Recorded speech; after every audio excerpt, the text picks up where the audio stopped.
নমস্কাৰ আপোনালোক সকলোকে পুনৰবাৰ মোৰ আন এটি মিনি ব্লগছলৈ স্বাগতম জনাইছোঁ। আশা কৰোঁ আপোনালোক সকলো ভালে আছে।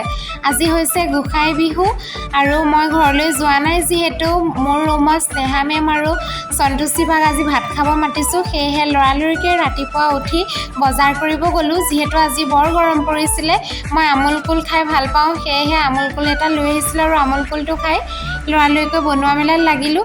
বৰ বিশেষ একো বনোৱা নাছিলোঁ, ভেন্দি গুটি আলু ভাজিছিলোঁ, চালাড, মাংস, বিলাহী আৰু দালি।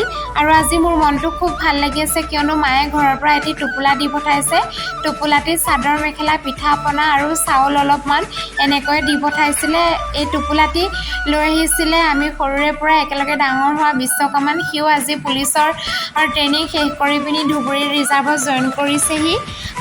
এনেদৰে চাওঁতে চাওঁতে সন্ধিয়া হ'লি। মেমহঁতক মই মাতিছিলোঁ দুপৰীয়া ভাত খাবৰ কাৰণে, কিন্তু মেমহঁতৰ বিশেষ অসুবিধা হোৱাৰ কাৰণে মেমহঁতি ৰাতি আহিম বুলি ক'লে আৰু এনেকৈ মেমহঁত আহি মোৰ ৰুম পালেহি। সন্তোষী বাই মোৰ কাৰণে খুব ধুনীয়া এযোৰ ইয়েৰিংছ লৈ আহিছিলে আৰু স্নেহা মেমেও মোৰ কাৰণে এটি খুব মৰম লগা গণেশা লৈ আহিছিলে। আৰু এইখিনিতে এটা কথা জনাই থওঁ, সন্তোষী বাৰ হাতত যাদু আছে।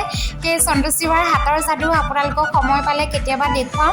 আৰু মই যিহেতু ভিডিঅ' বনাই ভাল পাওঁ আৰু বনাই দিও ভাল পাওঁ, সেয়েহে মেম আৰু বাকো এটি ভিডিঅ' বনাই দিলোঁ আৰু তিনিওজনীয়ে কথা পাতি মেলি ভাত খোৱাত বহিলোঁ। খাই বৈ আজৰি হৈ মেম আৰু বাক বিদায় দিলোঁ আৰু লৰালৰিকৈ ৰুমটো ঠিক ঠাক কৰি শুবলৈ লৈছোঁ। এনেদৰে আজি মোৰ দিনটো পাৰ কৰিলোঁ। পুনৰবাৰ আপোনালোক সকলোকে মোৰ আন এটি মিনি ব্লগছত লগ পোৱাৰ আশাৰে আজিলৈ বিদায় লৈছোঁ।